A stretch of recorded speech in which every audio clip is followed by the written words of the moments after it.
नमस्कार मित्रों।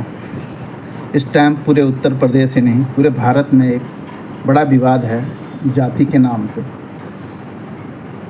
कि वेद का पाठ, उपनिषद का पाठ कौन कर सकता है, भगवत पुराण का कौन कर सकता है। देखिए, कोई भी कर सकता है इसको, इसमें कोई विवाद नहीं है।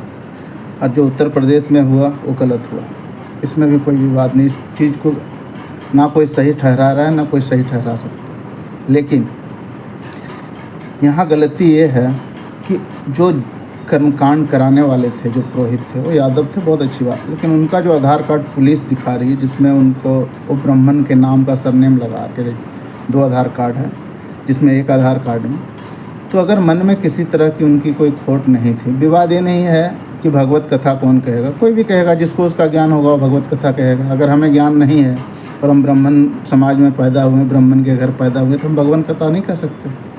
तो भगवत कथा वही कहेगा जो उसका ज्ञान होगा, जिसको जो पढ़ेगा, जिसकी रुचि होगी उसमें, वही कहेगा। लेकिन सवाल ये उठता है कि ब्राह्मण बन के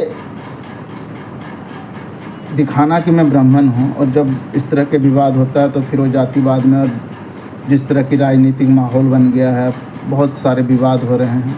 वो तो एक विवाद है, बाकी देश में जातिवाद के नाम तो बहुत सारे विवाद हैं। अक्सर होता यही आया है, कोई भी काम आज से नहीं, वर्षों से, बल्कि करोड़ों साल से आप कह सकते हैं कि ब्राह्मण के भेष बना के लोग। आप देखिए ना, रावण को जब सीता को छलना हुआ, उन्होंने कौन सा भेष बनाया? ब्राह्मण भेष बनाया। हनुमान जी को जब राम जी से भेद लेना हुआ, उन्होंने कौन सा भेष बनाया? ब्राह्मण भेष बनाया। जब हनुमान जी पुनः जाते हैं सीता की खोज में, लंका पहुंचते हैं, वहाँ उन्होंने ब्राह्मण का भेष बनाया। जब उनकी विभीषण से पहली मुलाकात होती है तो उन्होंने ब्राह्मण भेष बनाया। जब कालनेमी को, जब हनुमान जी का रास्ता रोकना हुआ, फिर उन्होंने ब्राह्मण भेष बनाया। यहाँ तक कि भगवान विष्णु को जब राजा बलि के यहाँ जाना था, और उन्होंने भी ब्राह्मण भेष बनाया। तो ऐसे अनेक उदाहरण हैं जहाँ ब्राह्मण भेष बना के, ब्राह्मण का मतलब है सेक्रीफाई। ब्राह्मण कभी भी अपने आप से सेक्रीफाई करके भी आप दूसरे का भला कब कर सकते हैं? जब उसके बारे में सोचेंगे, जब आप उसके बारे में जानेंगे। अगर आपको अपनी निजी स्वार्थ आपके ऊपर हावी है तो आप कभी भी दूसरे का भला नहीं कर सकते, ये सत्य है।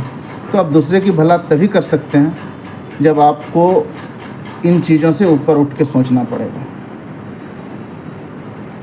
अब अभी देख लीजिए आसाराम बापू जी, उनके करोड़ों फॉलोअर्स अभी भी हिंदुस्तान में हैं, ऐसा नहीं कि नहीं है। और उन्होंने जब बड़े अच्छे प्रवचन करते थे, बहुत अच्छा, लेकिन उनकी वेशभूषा क्या थी? एक ब्राह्मण की थी। आसाराम बापू, शायद बहुत सारे लोगों को यही लगता था वो ब्राह्मण थे, लेकिन वो भी ब्राह्मण नहीं थे, वो एक सिंधी जाति से थे। और उनके पिताजी का नाम जो था वो थावमल सिरुमलानी जी था। तो विवाद ये नहीं है कि आप भगवत कथा करा सकते हैं, आप एक्चुअल रूप में कराइए, अपनी पहचान के साथ, अपनी आइडेंटिफाई को छुपा के मत कराइए। अगर मैं ब्राह्मण हूँ, मैं मांस मदिरा मीट खाता हूँ, तो मैं एक अपने सरनेम के पीछे जब शराब के दुकान पे जाऊँ, अगर वहाँ हो कि नहीं भाई आईडी कार्ड दिखा के आपको शराब लेना हो, तो मैं अपने एक्चुअल आईडी कार्ड दिखाऊँ और उसी के बेस पे मैं शराब मांगूँ, भैया मुझे शराब पीनी है, और मुझे हक है, भारत के सामने कोई भी शराब पी सकता है। तो मेरा एक्चुअल नाम होना चाहिए वहाँ कि संतोष कुमार पांडे जी आए थे और उन्होंने शराब की बोतलें ले गई। अब वहाँ पे अगर हम किसी और का आईडी दिखा कर शराब लेते हैं, ये गलत है, और इस तरह की चीज़ नहीं होनी चाहिए। और विवाद तो होने ही नहीं चाहिए। कोई भी, जिसको ज्ञान है, पाठ कराइए, पूजा कराइए, कर्मकांड कराइए। आज हिंदुस्तान में बहुत सारे मंदिरों में ऐसे पुजारी हैं जो कि ब्राह्मण समाज में पैदा नहीं हुए, लेकिन वो अच्छे से पूजा कर रहे हैं, उसमें कोई विवाद नहीं है, और कराते रहेंगे, आगे भी होते रहेगा। तो जातिवाद पे ना फंस के इस विवाद को और ना बढ़ाएं। और धन्यवाद। आप जो भी हैं एक्चुअल रहें और अपनी आइडेंटिटी को छुपा के कोई काम ना करें। नमस्कार।